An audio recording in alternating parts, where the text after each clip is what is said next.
I always thought family was something sacred, a bond that stood firm when everything else in life crumbled. That no matter what happened, divorce, heartbreak, mistakes, the people you grew up with would be the ones to catch you when you fell. But I learned the hard way that blood doesn't guarantee loyalty. My name is Lara.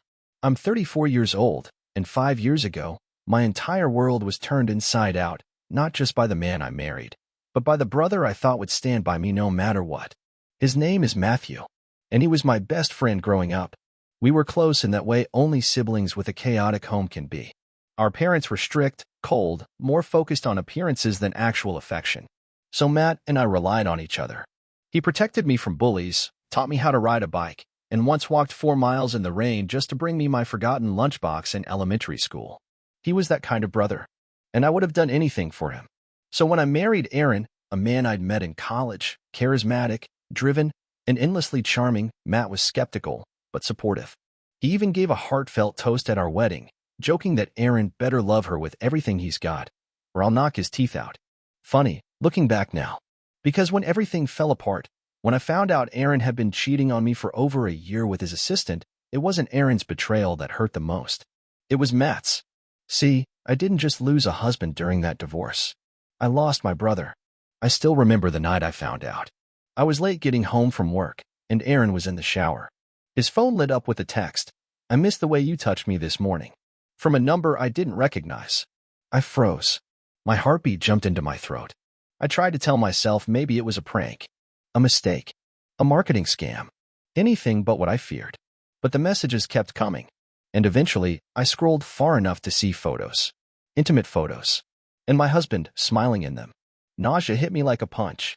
I dropped the phone. I sat on the bathroom floor, shaking, until he came out, wrapped in a towel, and saw the look on my face. He didn't even try to deny it. He just sighed and said, "I was going to tell you." Eventually. As if that somehow made it better. As if my heart hadn't just been ripped out of my chest. I called Matt that night. Through sobs, I told him everything. And he was cold, not angry, not furious on my behalf. Just quiet. "Are you sure you're not reading into things too much?" he said. Like maybe I had imagined the texts. Like I was being dramatic. It only got worse from there. After that phone call, something in me broke. I had expected Matt to show up on my doorstep. I imagined him storming into Aaron's office, demanding answers, throwing punches like the overprotective big brother he'd always been. But instead, he disappeared. No check-ins. No text asking if I was okay. "No, I'm here for you." And Aaron? He moved out within a week. He left behind nothing but a box of empty hangers, 2 garbage bags full of clothes he didn't want, and the weight of his betrayal wrapped around my throat like barbed wire. We didn't even fight about it. He just said, "This isn't working. Let's not make it ugly." Like it wasn't already ugly. Like I hadn't just been lied to, humiliated, and discarded like last season's suit. The real nightmare started when divorce proceedings began. I hired a lawyer. I knew it wouldn't be easy. Aaron had money, and he was ruthless when cornered. But I had evidence. Messages. Photos. Even a journal I kept, where I documented moments of his absences and suspicious behavior months before everything blew up. I walked into court thinking, I've got the truth. I've got proof. I've got this. And then, I saw Matt sitting next to Aaron. At first, I thought it was a mistake. That maybe he just happened to show up and sat on the wrong side. But when he made eye contact with me and looked away, ashamed, almost, my stomach dropped. The next day, my attorney pulled me aside. "Lara, your brother has agreed to testify for Aaron." The room spun. "What?" "He claims Aaron confided in him. That Aaron told him you were emotionally manipulative, controlling. That he tried to leave you before, but you threatened to ruin him." I couldn't breathe. I felt like I'd been slapped across the face with ice. Matt was lying for him? He wasn't just neutral, he was taking his side. Publicly. Under oath. And Aaron? He sat there smug, watching me unravel in silence. When Matt took the stand, I stared at him the entire time. My big brother. My protector. The boy who once told me, "I'll never let anyone hurt you." Now he was telling a courtroom that I was the monster. I don't remember much of what he said. Just the sound of my own heart pounding in my ears. Just the bitter taste of betrayal crawling up my throat like acid. I wanted to scream. To shout that it was all lies. That this wasn't just courtroom strategy, it was character assassination. And it was coming from my own blood. I left court that day feeling hollow. It was like I'd died and been buried, but was somehow still walking, breathing, pretending to function. The headlines didn't say divorce. They said destruction. And it was only the beginning. I didn't think it could get worse than my brother lying about me in court. But then my parents invited me over. Not to comfort me. Not to ask how I was handling the humiliation of being publicly painted as manipulative and cruel, but to lecture me. The moment I walked through the door, I knew something was off. My mom didn't hug me. My dad didn't meet my eyes. They just sat me down like a rebellious teenager and launched into a monologue I'll never forget. "Lara," my mom began, folding her hands like a therapist on TV. "We think it's time for you to stop this fight." I blinked. "What fight?" "This crusade," my dad added. "Against Aaron. And against your brother." My jaw tightened. "You mean the man who cheated on me for a year? And the brother who took the stand to defend him?" They exchanged a look. The kind of look parents share when they've already made up their minds. "Matthew is in a difficult position," Mom said. "He's just trying to help both sides." "Help?" I laughed bitterly. "He called me emotionally unstable in front of a judge." "He was cornered," Dad said. "He told us he didn't want to take sides, but Aaron asked for support." "He took a side," I snapped. "And so are you." Silence. That was all I needed to know. My own parents were more worried about Matt's discomfort than my pain. They didn't ask for details about the affair. They didn't ask how I'd been sleeping. They didn't care that I'd lost everything, my home, my marriage, my dignity, while trying to hold on to just one family member who wouldn't twist the knife. Instead, my mom sighed and said, "You're making this harder than it needs to be. You're digging up every ugly detail. Just let it go." Let it go? Let it go? I had been publicly betrayed, gaslit, and discarded, and they wanted me to play nice? "Matt is your brother," she said. "Like that should be enough. Don't destroy your relationship over one mistake." One mistake. I nearly choked. He perjured himself to protect my cheating husband. That's not a mistake. That's a choice. Their eyes went cold. That's when I realized the image of our family meant more to them than the truth. They didn't want a daughter who fought back. They wanted a silent, forgiving, agreeable shell they could parade at holidays and pretend everything was fine. But I wasn't playing that part anymore. Not after what they let happen to me. As I stood to leave, my mom touched my wrist gently and whispered, "Don't do something you'll regret." I looked her dead in the eye and said, "I already regret believing any of you would ever protect me." And then I walked out. Alone. Again. I didn't cry that night. I didn't scream or fall apart the way I used to when the world felt like it was caving in.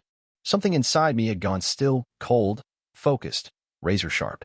If my family wanted to rewrite history, I would make sure the truth was loud enough to drown them out. No more begging for support. No more hoping for apologies. No more pretending this was a misunderstanding. They had turned me into the villain to protect their golden son and his perfect reputation. So I decided to do what villains do best. I fought back. I started with Aaron's emails. He'd forgotten to change the password on an old shared cloud account. And there, buried beneath flight confirmations and work invoices, was the goldmine I needed. Dozens of messages between him and his assistant, the one he swore was just a colleague. There were hotel bookings, dinner receipts, voice notes where he joked about how convincing Matt would be on the stand. "Honestly, your brother's loyalty is unreal," he said in one recording. "He'll make her sound like she's losing it." I felt my stomach twist, but I didn't cry. Not anymore. I just downloaded everything. Then I dug deeper. Remember that journal I mentioned? I scanned every single page, timestamped it, and cross-referenced it with the receipts. Every date he claimed to be traveling for business matched nights with her. Every fight I documented had a corresponding email full of excuses about being trapped in a toxic marriage. He wasn't just unfaithful, he was calculated, methodical, manipulative. And so was my brother. I subpoenaed Matt's phone records through my lawyer. Guess what we found? Late-night calls. Dozens of them. Most of them on days leading up to court. Some even during trial days, between breaks. It wasn't just testimony, it was coordination. They were working together. That was the moment the pain hardened into resolve. I wasn't going to let them win. My lawyer, bless her, was a beast in heels. When I handed her the evidence, she didn't blink. "We're reopening the financial claims," she said. "And we're filing for defamation." Aaron and Matt had tried to paint me as unstable, but now I had their words, their lies, and their smug voices recorded forever. You know what the best part was? When we filed the motion, Aaron's lawyer quit. Apparently, he wasn't informed of the full context and didn't feel comfortable proceeding. Matt tried to call me the next day. 3 times. I didn't answer. You only get to betray me once. And after that, you can watch me rise without you. I was sitting on my apartment floor, surrounded by stacks of legal documents and coffee-stained notes when the knock came. I thought it might be the courier or maybe my lawyer dropping something off. It wasn't. It was my parents. They looked smaller than I remembered. My mother clutched her handbag like it might protect her from my glare. My father hovered a step behind, as if he'd already decided he wouldn't speak unless forced. "Lara," Mom said, her voice thin and tight, "we need to talk." I didn't move. Didn't open the door wider. I just stared. "We won't stay long," she added, glancing nervously down the hallway. "May we come in?" I should have slammed the door. But some part of me, the foolish, wounded part still waiting for an ounce of decency, stepped aside and let them in. They sat stiffly on the edge of my couch, like they were afraid to touch anything. Like the truth might stain them if they leaned back too far. "What do you want?" I asked, arms crossed. "We heard about the motion," my father said. "And the audio recordings." I nodded. "Good. Then you know what your son really is." My mom flinched. "Lara, please. He made mistakes, but airing this out in public." "Oh, I see," I cut in. "Now it's public, so it's suddenly a problem." "Think of the family," Dad added. "That did it." I laughed. Not the sweet kind. The hollow, dangerous kind that comes from too much pain and too little justice. "Think of the family?" I repeated. "Where was family when Matt lied about me in court? Where were you when Aaron left me with nothing but debt and humiliation? Where were you when I came to you crying for help and you told me I was being dramatic?" They had no answers. Only pleading eyes and trembling hands. "People are talking," my mother said, her voice cracking. "Your uncle called. Your cousins are asking questions. This lawsuit, it's tearing everything apart." "Good," I said coldly. "Maybe next time, people will think twice before helping a cheater bury his wife alive." My dad stood abruptly. "You've made your point. You're angry." "I'm finished being angry," I said. "Now I'm being precise." Mom stood too, clutching her pearls like I'd just cursed. "We're trying to protect what's left." I walked over and opened the door wide. "Then you should have protected me when it mattered." They left without another word. And I didn't look back. You know the most satisfying sound in the world? Silence, from people who swore you'd never win. The moment the court officially accepted the new evidence, everything shifted. It wasn't just a lawsuit anymore. It was a reckoning. Aaron's new fiancée? Gone. She packed her things the day after the voice note leaked. Turns out, she didn't appreciate hearing him laugh about manipulating two women at once. The internet did what the court hadn't yet. It judged him. Matt? He was removed from the nonprofit board he used to brag about. Their statement was brief but brutal. "We do not condone unethical behavior, especially in matters of legal integrity." Suddenly, the golden brother was radioactive. And me? I was finally breathing again. For the first time in years, people weren't looking at me with pity or suspicion. They were looking at them with disgust. Bloggers picked up the story. Not because I fed it to them. I didn't have to. The digital trail spoke louder than any interview. Screenshots. Audio files. Court records. One headline read, "She fought back and exposed a family's dirty secret." But the victory wasn't in going viral. It was in watching the men who ruined my life finally understand what it felt like to lose control. Aaron tried to reach out, of course. Not to apologize, but to negotiate. He sent a letter through his attorney offering a settlement if I'd agree to retract the defamation claims and cease public commentary. I didn't even respond. Because you can't bargain with someone you buried in the truth. Matt showed up at my office once. I didn't let him in.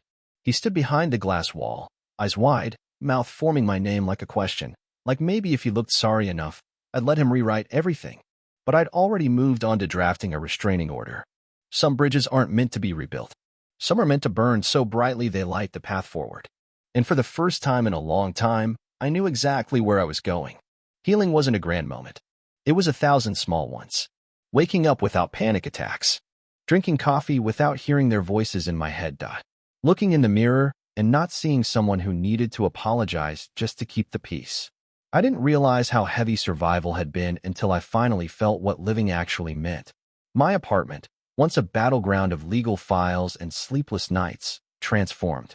I painted the walls, tossed the old furniture, and brought in light, literal and metaphorical. I started going to a new book club, not the kind where people fake read novels and gossip. The kind where women, some divorced, some burned, all bruised, met to breathe again. They became my chosen family. One of them, Sierra, was a lawyer who had survived a similar smear campaign. She introduced me to a nonprofit that helped women fight back when they'd been legally cornered and silenced. I donated the money I won from Aaron's countersuit to their legal fund, every cent, because it was never about revenge. It was about reclaiming space. For years, I'd let guilt, shame, and silence define my worth. But now, I was using my voice, not apologizing for it. There were still days I struggled. I won't pretend otherwise.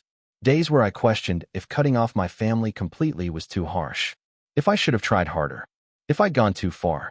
But then I'd remember that courtroom, the lies, the betrayal. And I'd remember the woman I've become. Not bitter, not broken, but rebuilt, brick by brick, truth by truth. They didn't just underestimate me. They misunderstood the kind of strength that comes from being discarded.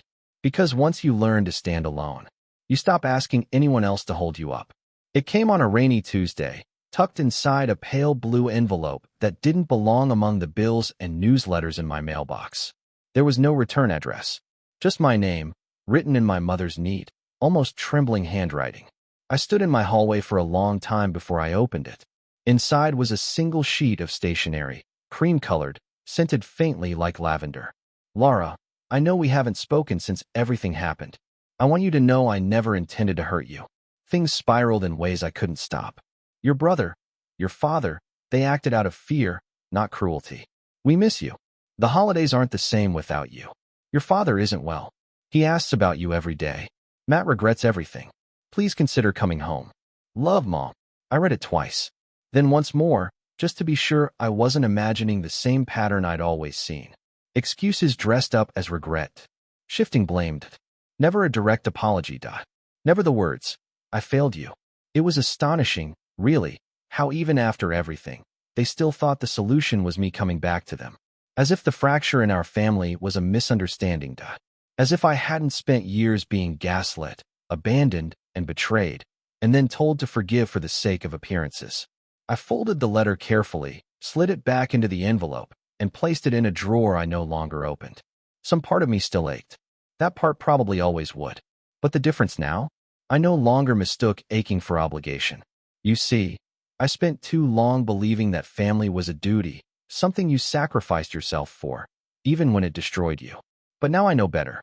Family isn't who shares your name. It's who shows up when you're broken. Who defends you when the world turns. Who never asks you to make yourself smaller just to keep their version of peace. So no, I didn't write back. Because some bridges are burned not out of anger, but out of love for yourself. And in that silence, I finally found peace.